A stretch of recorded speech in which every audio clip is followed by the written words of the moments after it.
I'm here in Maryborough City Hall. This bench here was built into the very fabric of the building. Members of the public would sit here and wait to see the town clerk or the mayor, and there was an opening there on the wall which has now been filled in. It's really interesting elements like this, the very practical elements for the council and the public that are actually built into this beautiful building, which made me really interested in the history.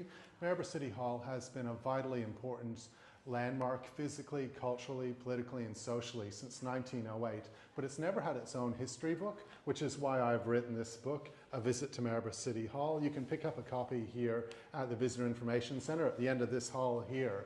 The building, I think, is really, really special for our community in so many different ways. Culturally, historically, architecturally, it is of a really high significance.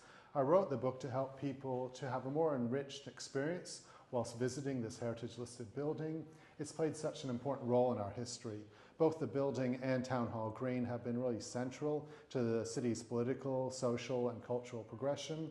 The building is a landmark for our community. It's a constant presence in the life of the city through the generations. Having worked in this building for many years now, I've seen every corner of it. I appreciate all the little elements of it, like this bench. I've attended so many different types of events here. I know it has a significant place in the city's identity, and I hope my book will help to explain how special it is. Again, it's here for sale at the Visitor Information Centre in this building. This building that was opened on the 17th of June 1908. The architect was probably Queensland's most accomplished architect Warp & Dodds. It replaced an earlier timber building across the road, which had been built in 1874 and was only possible thanks to the generous donation of George Ambrose White. And we have a bust of George Ambrose White right here in the entranceway, and then a large plaster crest in the council chambers talking about his generosity.